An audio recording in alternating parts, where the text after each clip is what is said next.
जय केमिस्ट्री।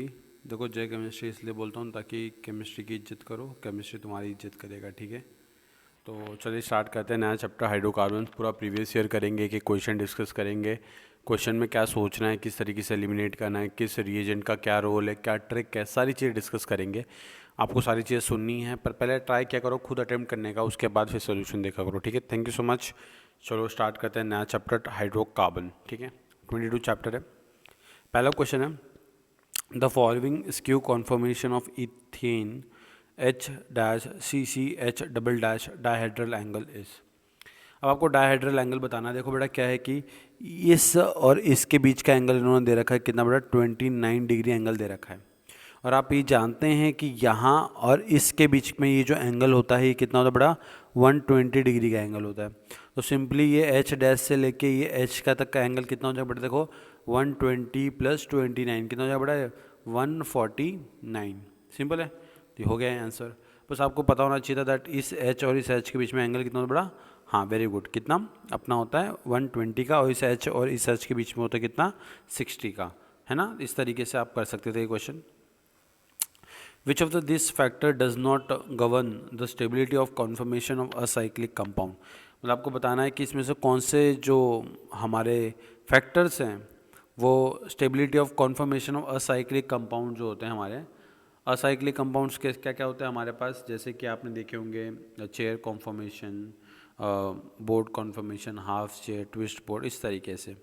तो क्या होता है कि आपको देखना है कि इनमें से कौन कौन से जो कौन सा फैक्टर नहीं गवर्न करता स्टेबिलिटी ऑफ कॉन्फॉर्मेशन में। तो इलेक्ट्रोस्टैटिक फोर्स ऑफ इंटरैक्शन, देखो बड़ा होता है, ऑब्वियस सी बात है। आपको एग्जांपल याद होगा, देखिए इस तरीके से हम ड्रॉ करते थे। एक सपोज ये हमने ये फॉर्म बनाया है और यहाँ पे सपोज OH होता था, यहाँ पे F होता था, हम बोलते थे कि इसकी स्टेबिलिटी है due to intramolecular H bonding, और ये क्या बेटा, इलेक्ट्रोस्टैटिक फोर्स ऑफ अट्रैक्शन ही है। ठीक, तो ये सही है। अब हम बात करते थे जैसे कि जो टॉर्शनल स्ट्रेन, हाँ टॉर्शनल स्ट्रेन भी होता है एक factor, very good. Steric interaction, हाँ स्टेरिक इंट्रैक्शन होता है, आपको याद होगा। देखो जब हम लोग इस तरीके से हमारा ये जो बोर्ड कॉन्फॉर्मेशन बनाते थे, फिर यहाँ पे कोई बल्कि ग्रुप लगा देते थे इस तरीके से नीचे की तरफ, बल्कि ग्रुप, तो यहाँ पे 135 एंगल का क्या होता है बेटा, स्टेरिक रिपल्शंस होते थे अगर बल्कि ग्रुप है तो इस तरीके से ये सारे फैक्टर बेटा काम करते हैं। ठीक है, तो बस कौन सा फैक्टर काम नहीं करता है यहाँ पे, ये है एंगल स्ट्रेन। ठीक, तो इसका correct answer would be C. तो ये तीनों नहीं है, ऑब्वियसली बात है। इसका करेक्ट आंसर सी होगा, because C does not govern the stability of the conformation in acyclic compound. ठीक है, no. Isomer of hexane based on their branching can be divided into 3 distinct classes as shown in the figure. अब ना correct order of their boiling point. अब एक बात समझेंगे हम लोग कि बॉइलिंग पॉइंट के लिए जैसे जैसे याद रखना है कि जैसे जब ज़्यादा ब्रांचिंग होती आती है वैसे वैसे बॉइलिंग पॉइंट क्या होता है, कम due to the less surface area and due to the less efficient packing. ठीक, तो सर सबसे ज़्यादा बेटा जो बॉइलिंग पॉइंट होगा ऑब्वियसली बात है वो 3 का होना चाहिए, बिकॉज देखो ये पूरा स्ट्रेट चेन कंपाउंड है, नो ब्रांचिंग। तो देखो 3 आगे यहाँ पे है और यहाँ पे, मतलब ऑप्शन ए और सी तो गए तेल लेने। ठीक है, मतलब देखो आपने 50-50 पे क्वेश्चन ला दिया है आराम से। अब देखते हैं बेटा इसमें और इसमें। देखो इसमें बेटा 2 ब्रांचिंग है और इसमें बेटा सिर्फ 1 ब्रांचिंग है।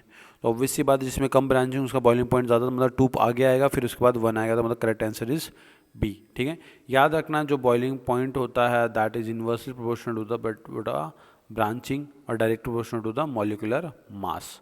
ठीक है, ये रिलेशन याद रखेंगे, आपकी ज़िंदगी बड़ी आसान हो जाएगी and you will able to solve such questions. Question number 4 बोल रहा है कि अगर आपके पास सपोज इस तरीके से कंपाउंड है, आपको बताना है कि इसके n आइसोमेरिक प्रोडक्ट बन सकते हैं और उसके फ्रैक्शनल डिस्टिलेशन से आपको m आइसोमेरिक प्रोडक्ट सेपरेट आप कर सकते हो। सिंपल। तो देखेंगे इसमें क्या क्या हो सकता है। सबसे पहले देखिए बेटा इसमें क्या है, आप कितने जगह पर Cl लगा सकते हो। देखो एक Cl आप यहाँ पे लगा सकते हो, तो एक कंडीशन ये रही हमारी। यहाँ पे लगाओगे तब भी वो सेम ही है, वो पहला ही जैसा, यहाँ पे लगाओ या फिर यहाँ पे लगाओ, एक ही बात है। या फिर आप यहाँ पे भी लगा सकते हो, ये सेकंड कंडीशन है। या फिर आप यहाँ पे लगा सकते हो, ये थर्ड कंडीशन है। या फिर आप यहाँ पे लगा सकते हो, ये हमारी कौन सी बेटा, फोर्थ कंडीशन है। ठीक है, अब चीज़ें आपको क्या याद रखनी है कि आपको बताना है कि कितने जगह आप लगाओगे और कितने जगह लगाने के बाद आपको कितने डिफरेंट प्रोडक्ट मिल सकते हैं। तो याद रखना कि जब आप ये थर्ड पोजीशन पे Cl लगाओगे तो ये कार्बन कायरल हो जाएगा, और कायरल हो जाएगा इसका मतलब क्या है बेटा, वेरी गुड, इसका मतलब है ये है हमारा दैट जो हमारा कंपाउंड है वो दो फॉर्म में एग्जिस्ट कर सकता है, आर और एस फॉर्म में, ठीक है। तो मैं आपको सारे कंपाउंड बना के दिखाता हूँ, अदरवाइज आपको कंफ्यूज हो जाओगे। सारे कंपाउंड एक एक करके डिस्कस कर लेते हैं। देखिए बेटा, एक हमारे पास ये पॉसिबिलिटी है दैट वो इस तरीके से हो, इस तरीके से यहाँ पे मिथाइल हो और यहाँ पे Cl अटैच हो, ठीक। एक क्या पॉसिबिलिटी है दैट वो इस तरीके से हो ये, और यहाँ पे Cl अटैच हो। बट ये जो Cl है बेटा, ये क्या है बेटा, एक कायरल, देखो कायरल मॉलिक्यूल बन चुका है। तो ये अगर ये एक कंपाउंड है तो ये 2 और 3 काउंट करोगे क्योंकि इसके 2 प्रोडक्ट पॉसिबल हो जाएंगे, ठीक है। वैसे अगर आप एक और बनाओ तो देखो एक और कैसे बना सकते हो आप, इस तरीके से यहाँ पे Cl लगा दो, तो इसका तो एक ही कोई कायरल नहीं है, तो ऑब्वियसली बात है सिर्फ एक सिंगल प्रोडक्ट काउंट होगा। बट अगर आप क्या करो, अब बेटा अगर आपने इस तरीके से क्या करा, सॉरी ज़्यादा बन गए, बट अगर आपने सपोज ये इस तरीके से बना के रखा है आपने, और इस वाले कार्बन पे अगर आप Cl लगा दे तो ये वाला कार्बन बन जाता है। तो मतलब ये 5 एन ये 6। तो आप देख सकते हो कि किस तरीके से हमारे टोटल 6 प्रोडक्ट हमको मिलेंगे। तो एन की वैल्यू क्या बेटा 6, तो एन की वैल्यू 6 कहाँ है, यहाँ है और यहाँ है, मतलब ऑप्शन सी और डी तो गए तेल लेने।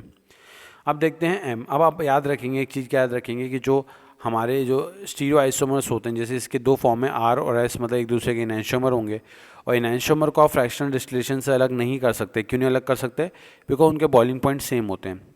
तो यहाँ पे जो आपको एम आइसोमेरिक प्रोडक्ट मिलेंगे, याद रखना है कितने मिलेंगे, सिर्फ 4 मिलेंगे। क्यों 4 मिलेंगे, बिकॉज यहाँ पे आपको 2 नहीं सिर्फ एक सिंगल प्रोडक्ट मिलेगा, और यहाँ पे भी 2 नहीं सिर्फ एक सिंगल प्रोडक्ट मिलेगा। तो एक इसका, एक इसका, एक इसका और एक इसका, ये 4 प्रोडक्ट आपको फ्रैक्शनल डिस्टिलेशन से आप अलग कर सकते हो। बट ये 2 and 3 को आप अलग नहीं कर सकते, because 2 and 3 will have identical boiling point, so we can't separate them using normal fractional distillation process, okay. तो सिंपल इसका आंसर क्या हो जाएगा बेटा, बी 6 and 4। अब देखते हैं क्वेश्चन का है हमारा, ये रहा 1 ब्रोमो 3 क्लोरो साइक्लोब्यूटेन है, ट्रीट करवाना है 2 इक्विवेलेंस ऑफ Na के साथ, प्रेजेंस ऑफ ईथर। आपको बताना है कि कंपाउंड क्या बनेगा। बहुत सिंपल, देखिए क्या है, इस तरीके से आपका कंपाउंड है, यहाँ पे क्लोरीन है, यहाँ पे ब्रोमीन है। Na के प्रेजेंस में आप डाल रहे हो, आप सब जानते हो Na के प्रेजेंस में वुड्स रिएक्शन होगी, ये यहाँ से Cl गायब हो जाएगा, देखिए यहाँ से Cl गायब हो जाएगा, यहाँ से Br गायब हो जाएगा, दोनों कार्बन पे एक रेडिकल जनरेट हो जाएंगे, और रेडिकल बेटा आपस में कंबाइन हो जाएंगे। क्यों, बिकॉज इंट्रामोलिकुलर की रेट इंटरमोलिकुलर से क्या होती है बेटा, ज़्यादा होती है, इसलिए रेडिकल कहीं बाहर रिएक्ट करने से अच्छा खुद के मॉलिक्यूल के अंदर के रेडिकल के साथ ही क्या कर लेंगे, रिएक्ट कर लेंगे। इसलिए आप बोलते हैं हम इंट्रामोलिकुलर रिएक्शन की रेट इंटर से ज़्यादा होती है, और इस तरीके से कंपाउंड बन जाएगा, जो कि हमारा ऑप्शन डी है, ठीक है। बहुत सिंपल क्वेश्चन है बेटा, इसमें बस आपको रोल याद होने चाहिए। How many chiral compound are possible on monochlorination of 2 methyl butane. अब आपको देखना है कि 2 मिथाइल ब्यूटेन है अगर आपके पास, तो आप कितने कायरल आपको कंपाउंड मिल सकते हैं।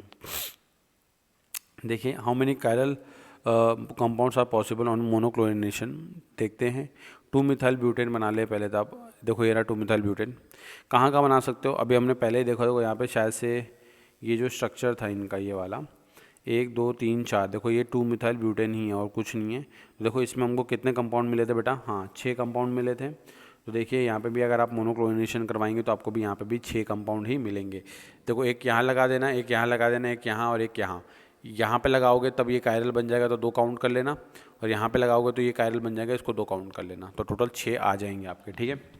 अब consider the following reaction, identify the major product. बहुत सिंपल, आपको आइडेंटिफाई करना है मेजर प्रोडक्ट। तो ये देखिए इसमें क्या होता है ना कि ब्रोमिनेशन करवाना है हमको, और ब्रोमिनेशन की एक ट्रिक होती है that bromination is a very selective reaction show करता है। क्यों, बिकॉज वो लेस रिएक्टिव होता है, इसलिए वो सिलेक्टिव रिएक्शन शो करना प्रेफर करता है।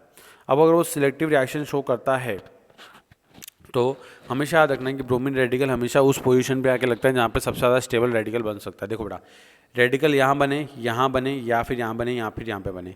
सबसे ज़्यादा स्टेबल रेडिकल कौन सा बेटा, ये, बिकॉज ये 3 डिग्री रेडिकल है। Radical is like a कार्बोकटाइन electron deficient species होती है। तो जितने ज़्यादा इलेक्ट्रॉन डोनेटिंग ग्रुप्स होंगे, जैसे कि देखो यहाँ पे इलेक्ट्रॉन डोनेटिंग, ये इलेक्ट्रॉन डोनेटिंग और ये इलेक्ट्रॉन डोनेटिंग, तो वो इस रेडिकल को, देखिए इसको मैं अलग कलर से हाईलाइट करता हूँ, वो इस रेडिकल को क्या करेंगे बेटा, स्टेबल करेंगे, ठीक है। तो इसका correct answer should be option B. क्यों, बिकॉज ये सबसे ज़्यादा स्टेबल है, और यहीं पे बी आर लगेगा और हमको मेजर प्रोडक्ट देगा, ठीक है। बहुत सिंपल चीज़ है, ज़्यादा सोचने की बिल्कुल ज़रूरत नहीं है। आगे की तरफ बढ़ते चलते हैं। 7th क्वेश्चन में देख लिया, benzyl chloride can be prepared by the toluene by the chlorination of. आपको टोल्यूइन से, देखो आपके पास ये टोल्यूइन है, इस तरीके से टोल्यूइन क्या होता है, बेंजीन के ऊपर CH3 आपको बनाना है। बेंजाइल क्लोराइड मतलब कि इसका एक H निकाल के Cl लगाना है। आपको बताना है कि क्या मेथड है जिससे आप इसको प्रिपेयर कर सकते हैं। बहुत सिंपल चीज़ है। देखो बड़ा SOCl2 काम आता है, OH के काम में आता है, ये भी OH के काम में आता है, और NaOCl काम आता है जब आपके पास कोई इलेक्ट्रोफिलिक एडिशन वगैरह रिएक्शन शो करनी होती है आपको, मतलब जैसे डबल बॉन्ड के साथ रिएक्शन करने में काम आता है।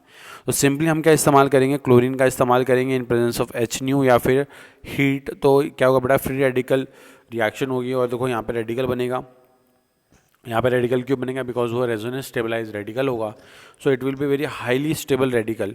सो यहाँ पे क्लोरीन लगेगा और हमको हमारा मेजर प्रोडक्ट मिल जाएगा। तो इसका करेक्ट आंसर इज सी। 9 देखो the reaction of this on reaction with D2O produce. देखो बहुत सिंपल चीज़ है, क्या दे रखा है, इस तरीके से इन्होंने दे रखा है, यहाँ पे CH3 दे रखा है, यहाँ पे CH3 दे रखा है, यहाँ पे CH3 दे रखा है, और यहाँ पे MgCl दे रखा है। देखो बेटा, अब यहाँ पे MgCl दे रखा है, मतलब इस कार्बन पे नेगेटिव चार्ज होगा, इस पे पॉजिटिव चार्ज होगा, है ना। अब ये जो नेगेटिव चार्ज होता है तो ये जेरी-विट्नॉफ रिएक्शन शो करेगा। अगर आप इसको एसिडिक हाइड्रोजन के साथ ट्रीट करवाएंगे तो D2O में देखो इस तरीके से, वाटर नहीं है, D2O है, तो ये कार्बन नेगेटिव यहाँ से D उठा लेगा इस तरीके से, और यहाँ पे क्या हो जाएगा बेटा, इसकी जगह पे, कार्बन नेगेटिव की जगह पे कार्बन किसका बॉन्ड बनाएगा, D के साथ। ठीक है, तो ये कंपाउंड हमारा कुछ इस तरीके से दिखेगा, ऑप्शन ए। ठीक है, सिंपल। इसको जेरी-विट्नॉफ रिएक्शन बोलते, याद रखना। और when cyclohexane is poured on water it floats, because आपको याद रखना है कि आपको फ्लोट्स क्यों करता है वो, तो याद रखना है कि cyclohexane is less denser than water, density कम होती है तभी वो फ्लोट करता है। तो इसका आंसर इज डी।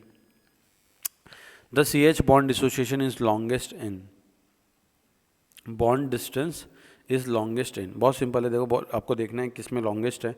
तो लॉन्गेस्ट के लिए बॉन्ड ऑर्डर क्या होना चाहिए, कम होना चाहिए, बिकॉज बॉन्ड ऑर्डर कम तो बॉन्ड लेंथ ज़्यादा। तो अगर आप अच्छे से देखेंगे तो C2H6 क्या है, हमारा एक अल्केन है ना, ये हमारा इथेन है। बाकी देखो ये हमारे अल्कीन है, ये हमारा अल्काइन है, ये देखो बेटा क्या C2H4, मतलब ये भी क्या है, एक अल्कीन ही है। तो इसमें देखो डबल बॉन्ड कैरेक्टर, इसमें ट्रिपल बॉन्ड कैरेक्टर, इसमें भी डबल बॉन्ड, ये सिंगल बॉन्डेड है।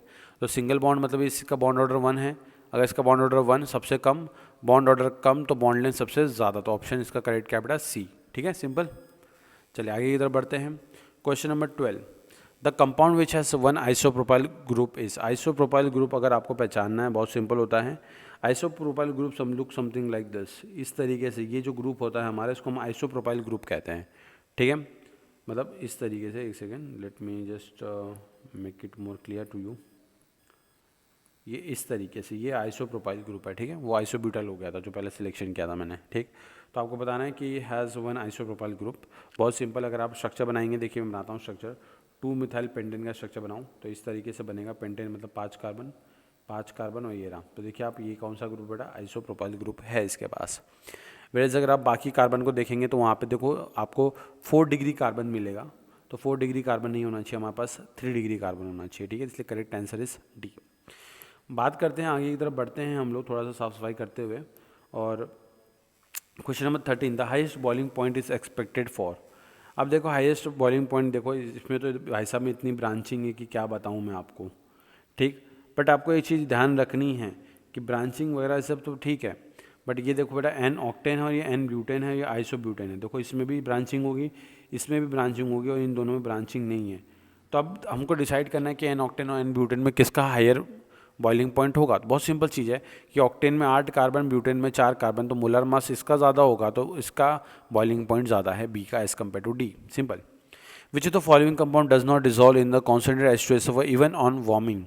मतलब H2SO4 के अंदर कौन डिजॉल्व नहीं होता, तो याद रखेंगे hexane which is non polar compound will not dissolve in H2SO4। ठीक है, बेंजीन के अंदर डालोगे तो देखो इसका सल्फोनेशन हो जाएगा, एनिलीन के साथ भी रिएक्ट कर जाएगा और इथाइलिन के साथ भी रिएक्ट कर जाएगा। बट हेक्सेन अगर आपको देखो, एन हेक्सेन इस तरीके से होता है हमारा, और एन हेक्सेन में कोई भी डबल बॉन्ड नहीं है, कुछ नहीं है, तो ये पूरा नॉन रिएक्टिव होता है। ठीक है, it is very non reactive as well as it is a very non polar solvent, so it will not react with H2SO4 in any condition. Ethylene में डबल बॉन्ड है, बेंजीन में double bond है, aniline में double bond है, so it can show addition reaction with this compound, but n hexane में कोई scope ही नहीं, बिकॉज सारे के सारे सिंगल बॉन्डेड वाले कंपाउंड हैं। Question number 15, the compound with the highest boiling point. वापस से देखो रिपीट हो गया क्वेश्चन, कुछ नहीं फालतू सा क्वेश्चन है। देखो ब्रांचिंग सिंगल बॉन्ड मतलब स्ट्रेट चेन, इन दोनों में से कोई हो सकता है, पेंटेन और हेक्सेन, इसमें 5 कार्बन, इसमें 6 कार्बन, 6 वाले में मॉलिक्यूलर मास ज़्यादा, वैन डर वाल्स फोर्सेस ज़्यादा, तो ऑप्शन 15 का आ जाएगा बेटा क्या, डी। सिंपल है। मास गैस किसको कहते हैं बेटा, मास गैस अगर आपको याद हो तो मास गैस इज़ नथिंग बट अपना क्या कहते हैं हम बेटा, हम लोग मीथेन। मार्शी लैंड से जो हमको गैस मिलती है मीथेन, ठीक है, CH4 मिलती है, पता है ना आप लोगों को, नेचुरल गैस मार्श लैंड, वो जो कीचड़ होता है वहाँ से मीथेन गैस रिलीज होती है, बस उसी को मार्श गैस कहते हैं हम। इंटीजर टाइप क्वेश्चंस हैं, आप लोग ट्राई करेंगे पहले खुद से, फिर मैं भी डिस्कस करूँगा। मैं अभी भी डिस्कस करने ही जा रहा हूँ वैसे तो आपके साथ, बट आई विश कि आप लोग पहले ट्राई करें खुद, बहुत अच्छे अच्छे क्वेश्चंस हैं।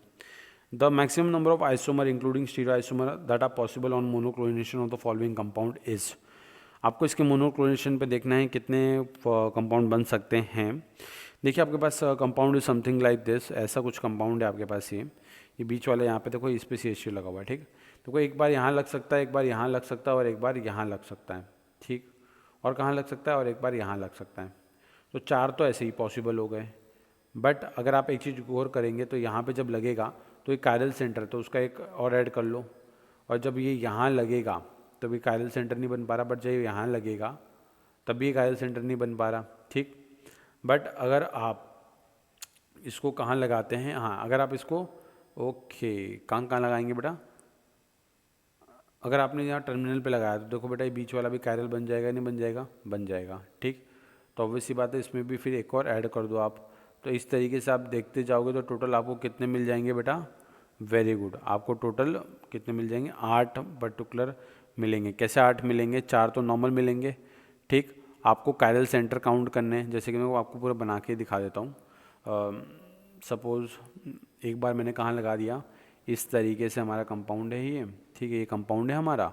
एक बार मैंने यहाँ लगा दिया तो कोई यहाँ लगाते ही ये कार्बन कब हो गया, कायरल बन गया, ठीक। एक बार क्या कर सकता हूँ मैं, इस तरीके से कर दूँ, और एक बार मैं यहाँ पे लगा दूँ, कहाँ पे लगा दूँ, या बीच वाले पे लगा दूँ। तो बीच वाले पे लगाने पे कोई कायरल बन नहीं रहा है। बट सपोज़ मैं क्या करूँ, एडजेसेंट वाले पे लगा दूँ यहाँ पे, तो इसके चक्कर में ये भी कायरल बन गया और ये भी कायरल बन गया। एक क्या कर सकते थे अपन कि इस वाले पे क्लोरीन लगा, तो यहाँ पे तो कोई कायरल बना नहीं, तो कोई यहाँ पे 2 कायरल सेंटर, यहाँ पे 1 कायरल सेंटर, तो टोटल देखो 2 4 6 तो ये हो गए है ना, और ये 7 और ये 8, तो टोटल कितने कंपाउंड बन सकते हैं बेटा, इसके टोटल 8 मोनोक्लोरिनेटेड प्रोडक्ट पॉसिबल हैं, ठीक है। तो इस तरीके से आपको स्टीरियोकेमिस्ट्री बहुत अच्छे से ध्यान पकड़ होनी चाहिए, आइसोमेरिज्म बहुत अच्छे से रिवाइज करो।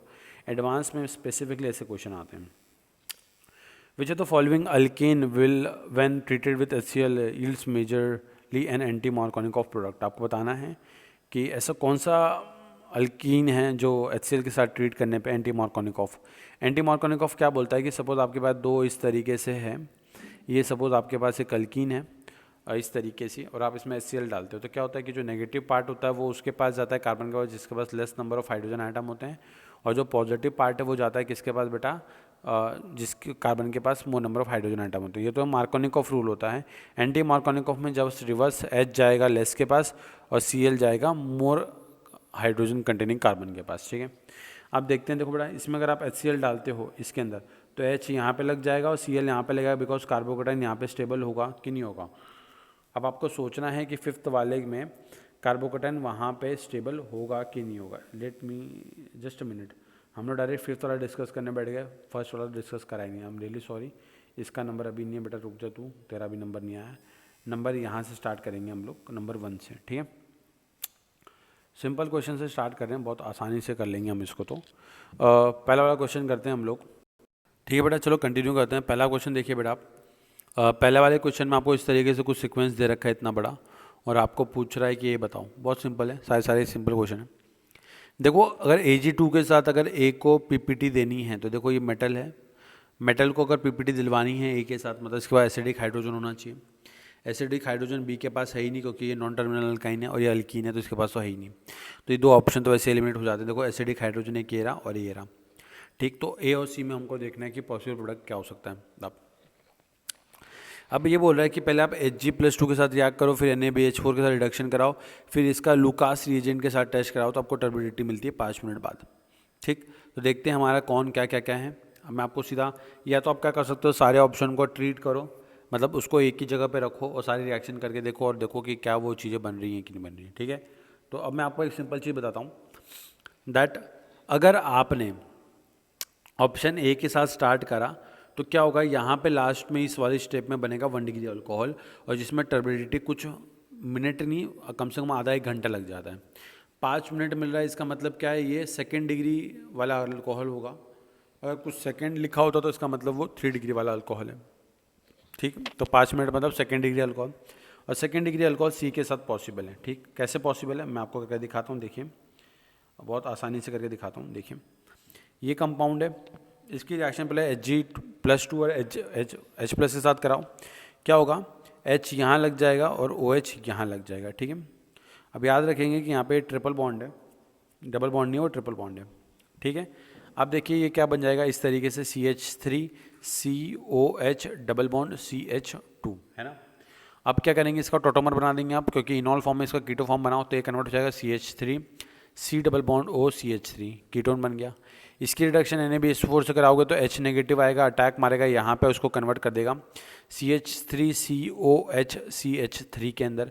2nd डिग्री अल्कोहल बन गया, और 2nd degree alcohol Lucas reagent के साथ क्या करता है, OH हट के यहाँ पे Cl लग जाएगा, और ये जो अल्काइल क्लोराइड होता है ये क्या होता है बेटा, ये स्पेरेंगली सॉल्युबल होता है, इसलिए टर्बिडिटी मिलती है हमको। ठीक है, तो ये सिंस 2 डिग्री अल्कोहल है तो 2 डिग्री कार्बोटाइन बनेगा यहाँ पे, इसलिए इसकी जो टर्बिडिटी है वो 5 मिनट बाद आती है। अगर 3 डिग्री कार्बोटाइन बनता, मतलब 3 डिग्री अल्कोहल होता, तो उसकी टर्बिडिटी बहुत जल्दी आती। तो इसका करेक्ट आंसर इज सी। ठीक है, इस तरीके से आप कर सकते हो बहुत आराम से। लेट मी क्लियर थोड़ा सा स्पेस। ठीक, तो इसका फर्स्ट का आंसर क्या बेटा, फर्स्ट का आंसर आ गया सी। इस तरीके से थोड़ा सा दिमाग लगा के कर सकते हैं। नाउ ब्यूट-2-ene ऑन रिएक्शन विद अल्केनाइन KMnO4 at elevated temperature followed by acidification. ठीक है, elevated temperature followed by acidification, आपको बताना क्या होगा। तो याद रखेंगे कि जब भी KMnO4 एसिडिक कंडीशन में इस्तेमाल करते हैं तो क्या बेटा, KMnO4 अगर आप इसको H+ की कंडीशन में डालते हैं तो ये this is example of strong oxidizing agent. ठीक है, तो आपको क्या करना होता है, कुछ नहीं, आपको जो ऑक्सीडेटिव, आपको अगर याद हो, अगर आपने ऑक्सीडेटिव क्या किया हो, ऑक्सीडेटिव ओजोनोलिसिस की ट्रिक अगर आपको याद है तो वही सेम ट्रिक यहाँ पे अप्लाई करनी होती है। ट्रिक क्या है, देखिए बहुत सिंपल ट्रिक है, मैं आपको बताता हूँ ट्रिक कैसी। देखिए, ब्यूट-2-ene मतलब ब्यूट-2-ene इज समथिंग लाइक दिस, इस तरीके से आपका कंपाउंड है ब्यूट-2-ene। ऑक्सीडेटिव ओजोनोलिसिस या फिर KMnO4 in presence of H+ की ट्रिक ये है दैट आप इसको तोड़ दो बॉन्ड को, और जितने बॉन्ड आप तोड़ोगे उतने कार्बन पे OH लगाओ। देखो कितना बॉन्ड तोड़ा, 2 बॉन्ड तोड़ा, तो इसका मतलब 2 OH लगा दो यहाँ पे, और यहाँ पे 2 OH लगा दो, सिंपल। तो ये क्या बन जाएगा, CCOH और OH, ऐसे 2 मॉलिक्यूल मिलेंगे। एक कार्बन पे 2 OH अनस्टेबल है, डिहाइड्रेट कर दो तो मिल गया हमको CC डबल बॉन्ड OH, मतलब फॉर्माल्डिहाइड मिल गया। बट देखो मैंने क्या बोला, ऑक्सीडेटिव ओजोनोलिसिस है, और ऑक्सीडेटिव ओजोनोलिसिस वाले केस में क्या होता है, अल्डिहाइड नहीं बनता, कभी भी क्या बनता है बेटा, एसिड बनता है। तो मैं आपको ट्रिक बता रहा हूँ कि इसकी रिएक्शन आप ऑक्सीडेटिव ओजोनोलिसिस जैसे समझ के कर सकते हो, आंसर आपका सेम ही आएगा। ठीक है, तो उसके बाद क्या करोगे आप, इस तरीके से यहाँ पे OH लगा दो, तो ये बन गया एसिडिक एसिड, तो 2 मोल ऑफ एसिडिक एसिड हमको मिलते हैं। इसकी एक और सिंपल ट्रिक भी होती है, क्या ट्रिक होती है, ये ट्रिक होती है दैट इस तरीके से आप पहले स्ट्रक्चर बना लो, ब्यूट-2-ene बन गया, और जो डबल बॉन्ड है ना इसको तोड़ दो, और जो डबल बॉन्ड वाले कार्बन होते हैं इसको कन्वर्ट कर देने का COOH के अंदर, इसको भी COOH के अंदर, या अगर इसके पास हाइड्रोजन है तो।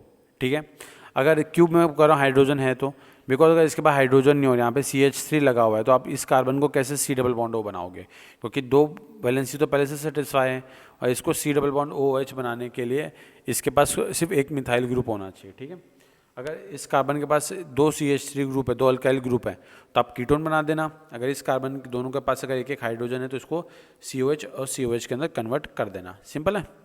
तो इस तरीके से दोनों मेथड आप इस्तेमाल कर सकते हो, दोनों में से कोई भी ट्रिक आप आराम से इस्तेमाल कर लेना।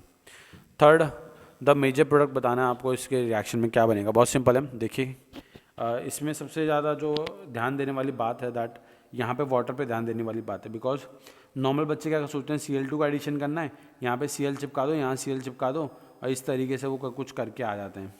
ठीक है, ऐसा करना वरना है नहीं, आपको सिंपल नॉर्मल तरीके से सोचना है कि कैसे रिएक्शन होगी इसकी। बड़ी सिंपल सी रिएक्शन है, बस आपको थोड़ा सा दिमाग लगाना है। ठीक है, कैसे दिमाग लगाना मैं बताता हूँ। देखो रिएक्शन होती कैसे, रिएक्शन ऐसे होती है दैट सपोज आपके पास इस तरीके से ये 3 कार्बन है, ठीक, यहाँ पर डबल बॉन्ड है, और इसकी रिएक्शन Cl2 के साथ करवानी है। तो क्या होता है, Cl2 इस समथिंग, थोड़ा अच्छे से बनाते हैं इसको। देखो सपोज ऐसे 1 कार्बन 2 कार्बन 3 कार्बन, यहाँ डबल बॉन्ड, और इसकी रिएक्शन Cl2 के साथ। तो इस तरीके से ये इलेक्ट्रॉन अटैक करते हैं यहाँ से, और Cl भग जाता है। ये देखो ये बन जाता है इस तरीके से Cl, यहाँ आता है पॉजिटिव चार्ज। क्लोरीन के पास लोन पेयर होते हैं, वो इलेक्ट्रॉन डोनेट करके यहाँ पे बना देता है क्या बेटा, यहाँ पे बना देता है वो नॉन क्लासिकल कार्बोकैटायन। ठीक, उसके बाद क्या होता है, सिंस आपके पास यहाँ Cl नेगेटिव भी है और आपके पास H2O भी है, बट सिंस मीडियम वाटर दे रखा है, मतलब कॉन्सेंट्रेशन ऑफ वाटर का न्यूक्लियोफाइल ज़्यादा होगा as compared to Cl negative, तो वाटर के इस कार्बन पर अटैक करने की टेंडेंसी ज़्यादा है as compared to Cl negative के। तो वाटर अटैक करेगा सेकेंड वाले कार्बन पे, बिकॉज यहाँ पे वो ज़्यादा स्टेबल डेल्टा पॉजिटिव क्रिएट होगा। ठीक, तो ये बॉन्ड इस तरीके से ब्रेक हो जाएगा और इस कार्बन पे सेकेंड वाले कार्बन पे OH लग जाएगा और इस पे Cl लग जाएगा। तो ये हमारा ऑप्शन भी करेक्ट वाला आंसर। ठीक है, तो याद रखेंगे अगर सिर्फ Cl2 देता तो आप दोनों कार्बन पे Cl लगा देना। अगर Cl2 एक्वस या फिर वाटर लिख के दे रहा है, मतलब एक तो OH लगेगा और एक Cl लगने वाला है। ठीक है, आगे बढ़ते हैं।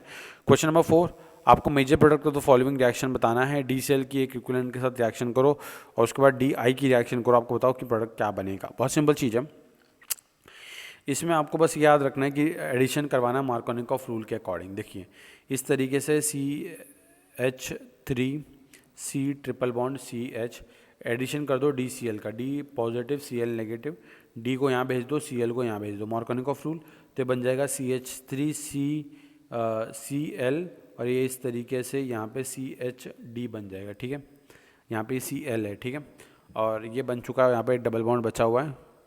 अब उसके बाद हम क्या करेंगे, वापस से इसमें DI ऐड करेंगे, तो DI देखो वापस से D यहाँ पे भेज दो, जिसके पास ज़्यादा नंबर ऑफ हाइड्रोजन है ड्यूटेरियम है, और I नेगेटिव का अटैच कर दो यहाँ पे, तो ये बन जाएगा कैसा, CH3C, यहाँ पे I लग जाएगा, यहाँ पे Cl लग जाएगा और यहाँ पे CHD2, तो इसका correct answer would B D। मतलब याद रखेंगे कि जब 2 mole of hydrogen halides add करते हैं हम लोग, तो वहाँ पे जमीनल हैलाइड बनता है। क्या बनता है, जमीनल बनता है, ना कि विसिनल बनता है। ठीक है, तो इस तरीके से रिएक्शन हमने कर ली, बड़ी आसान सी रिएक्शन थी। अब क्वेश्चन नंबर 5 की तरफ बढ़ते हैं, जो हमारा क्वेश्चन बेसब्री से इंतजार कर रहा था। क्वेश्चन नंबर 5 क्या मेरा ये रहा, हाँ क्वेश्चन नंबर 5 ये रहा। ठीक, आपको बताना है कि एंटी मार्कोनिकॉफ के अकॉर्डिंग कहाँ पे प्रोडक्ट बनेगा। बहुत सिंपल है, देखिए नॉर्मली मैं आपको सीधा बता देता हूँ। देखिए यहाँ पे क्या होगा कि यहाँ पे भी H लगेगा और यहाँ पे Cl लगेगा, यहाँ पे स्टेबल है वो, यहाँ पे भी H लगेगा, यहाँ पे Cl लगेगा, कोई कार्बोनाइल स्टेबल होगा प्लस M से। तो या तो ऑप्शन ए हो सकता है, या तो ऑप्शन बी हो सकता है। बट आप देखिए स्ट्रॉन्ग क्या है बेटा, स्ट्रॉन्ग -I का ग्रुप है, इसलिए कार्बोटाइन यहाँ बनना प्रेफर नहीं करेगा। और अगर कार्बोटाइन इस कार्बन पर बनना प्रेफर नहीं करेगा, मतलब Cl यहाँ नहीं लगेगा, मतलब Cl यहाँ लगेगा और H यहाँ लगेगा, और this is against Markovnikov rule, मतलब एंटी मार्कोनिकॉफ रूल है। इसलिए इसे करेक्ट आंसर 5 का क्या हो जाएगा बेटा, 5th का correct answer would B D। ठीक है, सिंपल सा क्वेश्चन था, कुछ ज़्यादा करने की ज़रूरत थी नहीं अपने को। अब उसके बाद जो क्वेश्चन नंबर 6 है वो देख लेते हैं हम लोग। क्वेश्चन नंबर 6 की तरफ बढ़ते हुए, क्वेश्चन नंबर 6 क्या कह रहा है कि the correct order of acidic strength आपको बतानी। देखिए बेटा, यहाँ पे नेगेटिव चार्ज sp कार्बन पे आएगा, यहाँ पे नेगेटिव चार्ज भी sp कार्बन पे आएगा, यहाँ पे नेगेटिव चार्ज sp2 पे आएगा। तो अब देखना है हमको कि ये भी sp है और ये भी sp है और ये sp2, तो ऑब्वियसली बात है कि ये और ये भाई साहब इससे तो ज़्यादा एसिडिक है। तो पहले दो तीसरे वाले ज़्यादा एसिडिक है। तो देखिए जहाँ पे भी देखो, ये अब आपको देखना है किस तरीके से कि यहाँ पे देखो एक +I का ग्रुप लगा हुआ है, यहाँ पे कोई +I का ग्रुप नहीं लगा हुआ है। तो +I का ग्रुप इस कॉन्जुगेट बेस को क्या कर देगा, इस वाले कॉन्जुगेट बेस को अनस्टेबल कर देगा, और इसको पास तो कोई +I का ग्रुप है ही नहीं, तो ऑब्वियसली बात है ये सबसे ज़्यादा एसिडिक, फिर ये और ये आपने को कहाँ दे रखा है बेटा, ये ऑप्शन C में दे रखा है। ठीक है, तो इस तरीके से आप कर सकते हैं। Trans alkene are formed by the reduction of alkyne with. अब आपको बताएं ट्रांस अल्कीन किस में बनेगा। देखिए बेटा आपको बता दूं, NaBH4 अल्कीन के रिडक्शन का इस्तेमाल नहीं करते हम। Na in liquid ammonium bridge reduction ये भी नहीं इस्तेमाल कर सकते, क्योंकि यहाँ पे क्या बनेगा, सॉरी यहीं पे तो ट्रांस बनेगा, मैं क्या बोल रहा हूँ, यहीं पे हमारे पास ट्रांस बनेगा। तो याद रखना ब्रिज रिडक्शन, इसमें ट्रांस बनता है। मेटेलिक रिडक्शन अगर हम कराते हैं BaSO4 के प्रेजेंस में, ठीक है, तो ये क्या होता है बेटा, पॉइजन रिडक्शन होता है। अल्कीन बनता तो है बट इसमें सिस अल्कीन बनती है, इसमें बनता है ट्रांस, ये रिडक्शन के लिए काम में इस्तेमाल नहीं आएगा। तो इसका करेक्ट आंसर क्या बेटा, 7 का C। ठीक है, याद रहना कि बर्च रिडक्शन होता है, बर्च रिडक्शन में अल्काइन कन्वर्ट होता है ट्रांस अल्कीन में। और क्यों कन्वर्ट होता है, ड्यू टू द इंटरमीडिएट जो बनता है यहाँ पे कार्बन आयन और रेडिकल के बीच में रिपल्शन होता है, उसकी वजह से ये चीज़ें होती हैं। ठीक, the reaction of propene with HOCl Cl2H2 proceed with through intermediate. याद रखेंगे HOCl की रिएक्शन करनी है प्रोपीन के साथ, तो याद रखेंगे ये जो रिएक्शन होती है वो एक इंटरमीडिएट के थ्रू होती है। वो इंटरमीडिएट क्या होता है देखिए बताता हूँ मैं आपको। HOCl डिसोसिएट होता है हमारा HO नेगेटिव और Cl पॉजिटिव के केस में। तो क्या होता है, अगर आपके पास इस तरीके से प्रोपीन है तो प्रोपीन के इलेक्ट्रॉन अंदर डोनेट करते हैं और इस तरीके से यहाँ Cl लगता है और यहाँ पे पॉजिटिव चार्ज आता है, तो ये हमारा इंटरमीडिएट होता है। और देखिए ये इंटरमीडिएट कहाँ दे रखा है इन्होंने, ये इंटरमीडिएट ऑप्शन ए में दे रखा है, इसलिए करेक्ट आंसर इज ए। ठीक, विच है तो following compound exhibit geometrical isomerism, हम पहले भी डिस्कस कर चुके हैं। ज्योमेट्रिकल आइसोमेरिज्म के लिए जो डबल बॉन्डेड वाले कार्बन होते हैं उनके ऊपर लगे हुए दोनों ग्रुप क्या होने चाहिए, डिफरेंट होने चाहिए। अब दोनों ग्रुप अगर डिफरेंट होने चाहिए तो देख लीजिए कहाँ पे, देखो 1 ब्यूटीन ये तो होगा नहीं क्योंकि यहाँ पे दोनों एच होंगे, 1 ब्यूटीन ये भी नहीं होगा क्योंकि दोनों एच होंगे, तो ऑप्शन ए हो सकता है या तो फिर ये हो सकता है। बट यहाँ देखो 1,1 डाइफिनाइल, मतलब एक ही कार्बन पे क्या लगा हुआ बेटा, 2 फिनाइल, तो मतलब ये भी सेम ग्रुप, मतलब ये भी नहीं, ये भी नहीं और ये भी नहीं, मतलब करेक्ट आंसर इज ए। इस तरीके बिना स्ट्रक्चर बनाए भी कर सकते हो। Which of the following compound give 5 keto 2 methyl hexanal upon ozone lysis. Ozone lysis की ट्रिक बताता हूँ, उसके ट्रिक के अकॉर्डिंग करोगे तो आपकी ज़िंदगी बड़ी आसान होगी। ओजोन लिसिस 2 टाइप के होते हैं, एक होता है ऑक्सीडेटिव ओजोन लिसिस, एक होता है बेटा reductive ozone lysis.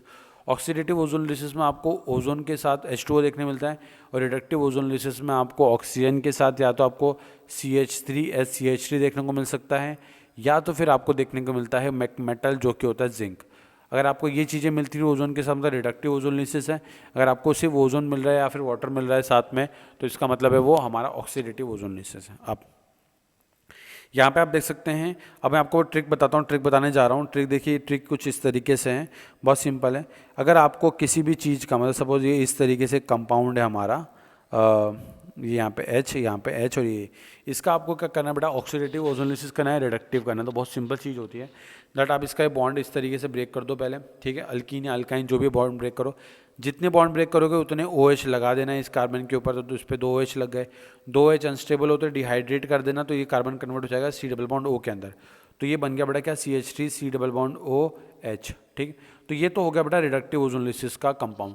But difference क्या होता है, बस डिफरेंस ये होता है कि ऑक्सीडेटिव ओजोन लिसिस के अंदर जो रिडक्टिव का प्रोडक्ट होता है, अगर वो एल्डिहाइड है तो एल्डिहाइड को फर्दर ऑक्सीडाइज करके इसका एसिड बना देना, तो ये ऑक्सीडेटिव का प्रोडक्ट बन गया। अगर सिर्फ रिडक्टिव पूछा हुआ तो यहाँ तक रुक जाना, मतलब एल्डिहाइड तक रुक जाना। और अगर सपोज रिडक्टिव के केस में आपका कीटोन बन रहा है, रिडक्टिव वाले ओजोन लिसिस के केस में कीटोन बन रहा है और ऑक्सीडेटिव ओजोन लिसिस आपको करवानी है उसकी फर्दर, तो कीटोन रहता है, कीटोन का फर्दर ऑक्सीडेशन नहीं होता। बस एक चीज़ याद रखेंगे, अगर रिडक्टिव ओजोन लिसिस में सपोज आपका फॉर्माल्डिहाइड बन रहा है, ठीक है, और फॉर्माल्डिहाइड बन रहा है और आपको सपोज ऑक्सीडेटिव ओजोन लिसिस करवाना है, तो पहले तो रिडक्टिव करवाओगे और इसका फर्दर ऑक्सीडेशन करोगे तो कन्वर्ट हो जाएगा बेटा किसके अंदर, फॉर्मिक एसिड के अंदर।